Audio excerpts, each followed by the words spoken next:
जितनी तनख्वाह इन बच्चियों को मिल रही है, क्या सरकार में बैठा कोई व्यक्ति उसमें अपना घर चला सकता है? घर तो छोड़िए, उनकी कार भी नहीं चलती होगी, उनकी कार का पहिया भी नहीं आता जितनी इनको तनख्वाह आप महीने में दे रहे हो। बट बूट और बेल्ट से चलाना चाहते हैं सरकार को, तानाशाही से चलाना चाहते हैं, हिटलरशाही से चलाना चाहते हैं। पानी के जो वो कनेक्शन था उसको काट दिया गया।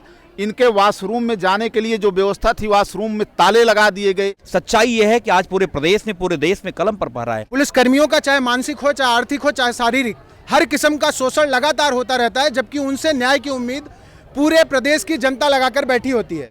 नमस्कार साथियों, मैं हूं विनीत यादव। इस वक्त हम लोग इको गार्डन में हैं लखनऊ के। जब भी आप कभी पुलिस की सहायता के लिए फ़ोन करते होंगे 112 नंबर पर, तो आपको एक आवाज़ आती होगी, बताइए हम आपकी क्या सहायता कर सकते हैं। ये 112 में काम करने वाली बच्चियां जो आपकी सहायता के लिए तत्पर रहती थी, खुद सहायता के लिए इको गार्डन में धरने पर बैठी हैं। हम जब इनसे बात करना चाह रहे हैं तो कह रही हैं कि मीडिया वाले इतने बायस हो गए हैं कि आते हैं, बात करते हैं, वीडियो बनाते हैं, चले जाते हैं, लेकिन चलाया नहीं जाता है। यह अब हमसे बात करने को फिलहाल तैयार नहीं है। शायद अगर कोई बात करेगा तो इनसे बात करने की कोशिश करेंगे। क्या नाम है आपका बेटा? रेखा पाल। रेखा, क्या हुआ है, किस चीज़ की मांग कर रहे हो आप लोग? सर वेतन की, वेतन वृद्धि। वेतन वृद्धि की। और क्या हुआ पिछले 3 दिनों में? कोई निष्कर्ष नहीं निकला है अभी तक। हाँ, मैं यही जानना चाह रहा हूँ, कोई निष्कर्ष नहीं निकला? नहीं सर, अभी तक कोई भी रिस्पांस नहीं है, और कोई भी भाजपा के कोई भी एक भी सरकार की तरफ से कोई भी हमें देखने तक नहीं आया है कि हम यहाँ पे इतने दिनों से बैठे हैं, हाँ। किस कंडीशन में बैठे हैं, रोड पे बैठे हैं कि कहीं बैठे भी हैं कि नहीं, खाए भी हैं कि पिए भी हैं कि नहीं, किसी से कोई मतलब नहीं है। हाँ। और अब तक कोई हमें देखने नहीं आया। क्या मांग है आप लोगों की? सर सैलरी बढ़ाई जाए, हमारी जॉब सिक्योर की जाए, हाँ। और यही सारी लोगों की मांग है। और अभी तक बीजेपी से कोई भी नहीं आया हमारी हेल्प के लिए। और एडीजी मैम को बुलाया जाए यहाँ पे। आप लोग ने बताया है, मैं खबरें पढ़ रहा था तो उसमें आप लोग को तकरीबन 12,000 के आसपास तनख्वाह मिल रही थी। अभी कितनी मांग रहे हो आप लोग? 18,000। 18,000 जी। जितनी तनख्वाह इन बच्चियों को मिल रही है, क्या सरकार में बैठा कोई व्यक्ति उसमें अपना घर चला सकता है? घर तो छोड़िए, उनकी कार भी नहीं चलती होगी, जितना बड़ा काफिला उनका चलता है, उनकी कार का पहिया भी नहीं आता जितनी इनको तनख्वाह आप महीने में दे रहे हो। ये हमसे बात करें न करें, ये मुद्दा बड़ा है। हमारे साथ कुछ लोग हैं, बात करेंगे। यहाँ तमाम पार्टियों के डेलीगेशन आए हैं। क्या नाम है आपका? अजीत यादव, हाँ। पूर्व अध्यक्ष इलाहाबाद विश्वविद्यालय, प्रवक्ता समाजवादी पार्टी। अजीत जी, ये बच्चियाँ इतनी नाराज हैं, आप लोग यहाँ आए हैं, कभी आप लोग भी सत्ता में थे, आज सत्ताधारी दल के पाले हुए कुछ लोग, इनका आरोप है, जब मैं इनसे बात करने जा रहा हूँ तो ये बात भी नहीं कर रही है ठीक से। इनका कहना है कि लाइव दिखाओ, वरना कोई हमारा मुद्दा किसी को दिखाना ही नहीं चाहता। क्या लग रहा है, ये सच है? ये सच है। हाँ। कुछ मीडिया, बड़े चैनल के लोग सरकार के दबाव में काम कर रहे हैं, लेकिन ये सच्चाई है कि जो सोशल मीडिया, जो वेबसाइट चलाने वाले हैं, वो इनको दिखा रहे हैं। गांव-गांव तक इनका मुद्दा पहुंच रहा है, ऐसा नहीं है।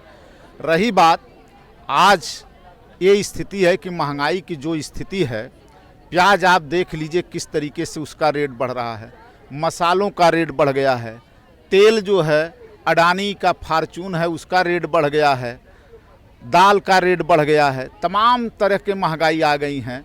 आप पेट्रोलिंग में के क्षेत्र में देखिए, पेट्रोल और डीजल के दाम बढ़ गए हैं, गैस का दाम बढ़ गया है। सरकार जब चुनाव आती है तो झुंझुना देने के नाम पर थोड़ा बहुत कम कर देती है। ऐसी स्थितियों में ये जो संवाद अधिकारी, आपने जैसा कि बताया कि ये कॉल जो रिसीव करने वाली हैं महिलाएं 112 डायल 100 पर, तो ये कहती हैं कि बताइए हम आपकी क्या सहायता कर सकते हैं। आज जनता को, आम जनमानस को इनकी मदद करनी चाहिए। कानून के जो है संरक्षण के लिए बैठाई गई हैं। तो आज महंगाई को देखते हुए इनका 11,800 वेतन है। ये आउटसोर्सिंग के जरिए रखी गई संविदा कर्मी हैं। इनकी मांग है कि हमारा वेतन 18,000 रुपये कर दिया जाए, जबकि 18,000 भी आज के महंगाई के हिसाब से कम है। लेकिन भरण पोषण के लिए ये मांग कर रही हैं कि हम सही जीवन यापन कर सकें, सरकार हमारा 18,000 कर सके, 18,000 वेतन हमारा कर दे। लेकिन सरकार क्या कर रही है? सरकार इनके ऊपर लाठी चलवा रही है। यहाँ तक कल सरकार ने इनके लिए पानी के जो वो कनेक्शन था उसको काट दिया गया। इनके वॉशरूम में जाने के लिए जो व्यवस्था थी, वॉशरूम में ताले लगा दिए गए। सरकार किस तरह की तानाशाही करती है? लोग नौकरी मांगते हैं तो उनको जो है लाठी दिया जाता है, लोग वेतन बढ़ाने की मांग करते हैं तो उनके ऊपर लाठी बरसाई जाती है, लोग अगर अपने अधिकार को मांगते हैं तो उनके ऊपर लाठी बरसाई जाती है, कुंदों से मारा जाता है। ये सरकार बट बूट और बेल्ट से चलाना चाहते हैं, सरकार को तानाशाही से चलाना चाहते हैं, हिटलरशाही से चलाना चाहते हैं। इनकी नसों में देख लीजिए हिटलर के विचार को लेकर के ये लोग आए हैं, क्योंकि जो ये हाफ पैंट पहनते हैं और काली टोपी लगाते हैं तो ये हिटलर ही लगाता था, ये हिटलर का ही विचार है। तो इस तरीके से रोज जुमलेबाजी, रोज झूठ बोलना, जब सही अपने हक की मांग कर रही, महंगाई को देखते हुए इनका वेतन बढ़ना चाहिए कम से कम। लेकिन सरकार क्या इनको अर्दब दे रही है, इन बेटियों को, इन बहनों को अर्दब दे रही है कि हम आपको नौकरी से ही कल निकाल देंगे, किसी दूसरे कंपनी को देंगे। अरे कब तक इस तरीके से आप करेंगे? तमाम कंपनियों को बुला करके आउटसोर्सिंग पर नौकरी दे रहे हैं, कब तक इस तरीके से चलेगा? आप जुमला बोलते हैं कि हम 6 लाख नौकरी दे दिए हैं, जब ये अपने उसके वेतन की मांग कर रही हैं तो आप इनको निकालने की बात करते हैं। ऐसे सरकार नहीं चलने पाएगी, तानाशाही से आप सरकार नहीं चला पाएंगे। क्या नाम है भैया आपका? चंचल यादव, प्रवक्ता समाजवादी पार्टी। ठीक है चंचल भैया, ये बताइए, मान लीजिए सरकार इन बच्चियों को निकाल देती है, फिर क्या करेंगे? पुलिस प्रशासन तो कह रहा है कि इन बच्चियों को अब नौकरी नहीं मिलेगी, जिनको आना है वापस आ जाएं, उसके बाद समय नहीं है। देखिए, भारत एक लोकतांत्रिक देश है और लोकतंत्र आज भी जिंदा है। अगर लोकतांत्रिक लड़ाई लड़ी जाएगी, इनके लिए जो भी हो बन सकता है। हमारे नेता आदरणीय अखिलेश यादव जी ने बराबर लगातार इनका जिक्र किया है और इनके लिए लड़ाई लड़ने की बात भी कही है। क्योंकि आपने देखा होगा जिस तरीके से पूरे प्रदेश में जो भी समाजवादी सरकार में नियुक्तियां हुई थी, जो भी भर्तियां हुई थी, चाहे SCL में तकरीबन 11,000 एम्प्लॉय की भर्ती हो, चाहे डायल 100 की हो, चाहे वुमेन पावर लाइन हो, जितने भी है, इस सरकार ने एक भी नौकरी देने का काम नहीं किया। जो भी नौकरियां दी गई थी उस नौकरियों को खत्म करने का काम कर रही है और अपने किसी एक प्रिय पार्टनर, किसी एक प्रिय कंपनी को जो है एक अढ़ाक दे करके, उनको दे करके, और इनकी बहुत छोटी सी मांग है, बहुत जायज़ मांग है, और आप क्यों नहीं पूरा करना चाहते हो? खुद अगर आपने बहुत अच्छी बात कही कि आज सोचिए, आज 15-16 हज़ार, 18,000 रुपये में क्या हो सकता है। और एक आपने जो जिक्र किया कि जो हमारी बहनें हैं, ये जो करीब हमारी आवाज़ को लोग जो यहाँ पे रिकॉर्ड करके ले जाकर के फिर जो है सरकार के दबाव में नहीं उठा रहे हैं। सच्चाई ये है कि आज पूरे प्रदेश में, पूरे देश में कलम पर पहरा है। आप सोचिए, आज जो भी मीडिया के साथी हमारे, जो स्ट्रीम मीडिया हमारी है, उनकी आवाज़ को दिखाना नहीं चाहती है। आज वो गोदी मीडिया का रूप में मैं आपका धन्यवाद करता हूं, कम से कम आप जैसे साथी जो है कम से कम इस तरीके से आंदोलन को और आम जनमानस की आवाज़ को बुलंद करने का काम करते हैं।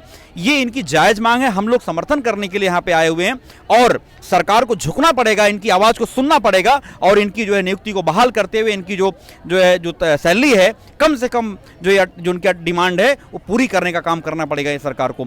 ये इनकी मजबूरी है और सरकार को करना पड़ेगा। ठीक है, मैं आखिरी बार इन बच्चियों से पूछूंगा कि ये क्या करेंगी। मान लीजिए अगर इनको काम से निकाल दिया गया तो ये क्या करने वाली है। देखिए, मेरा वादा है, मेरी गारंटी है कि मैं ये वीडियो चलाऊंगा, और कौन लोग हैं जो नहीं चला रहे मैं नहीं जानता। अगर मान लीजिए सरकार आप लोग की बात नहीं मानती है, क्या करेंगे आप? हम इंतजार कर रहे हैं कि सरकार हमारी भी व्यथा को सुने और देखे। प्रशासन कह रहा है कि आप लोग के पास कम समय है, अगर आप नौकरी पे वापस नहीं जाते तो रिप्लेसमेंट है उनके पास। देखते हैं प्रशासन, अभी तो हम उसी प्रशासन हमें बोलता था आप हमारे बच्चे हैं, आपको कभी भी कोई परेशानी होगी तो हम एज अपना बेटा या बेटी ट्रीट करेंगे। देखते हैं प्रशासन कब तक हमारा साथ नहीं दे रहा है, कब सुनेगा हमारी। हम भी इंतजार करें कि प्रशासन हमारी सुने। ठीक है, जिस विभाग से जुड़े हुए ये लोग हैं, जिस विभाग से जुड़े हुए संविदा कर्मी है, उस विभाग की खुद की हालत खस्ता है। पुलिस कर्मियों का चाहे मानसिक हो, चाहे आर्थिक हो, चाहे शारीरिक, हर किस्म का शोषण लगातार होता रहता है, जबकि उनसे न्याय की उम्मीद पूरे प्रदेश की जनता लगाकर बैठी होती है। और आज जब इन बच्चियों का शोषण हो रहा है तो शायद वो भी इनके खिलाफ खड़े हैं, क्योंकि उनके बयान इनकी तरफ आते नजर नहीं आ रहे हैं। बाकी बने रहिए हमारे साथ, चैनल को सब्सक्राइब जरूर करिएगा, क्योंकि ऐसी बच्चियां जो किसी और पर भरोसा नहीं करती, हम वीडियो दिखाएं तो हम पे भरोसा तो कर सकें। और मीडिया पर भरोसा बनाए रखना है तो सोशल मीडिया वालों को पसंद करना शुरू करिए, उनको देखना शुरू करिए। आपको जब आपकी कभी समस्या आएगी तो आपको ये नहीं कहना पड़ेगा कि आपकी आवाज़ उठाने वाले ख़त्म हो गए हैं। धन्यवाद।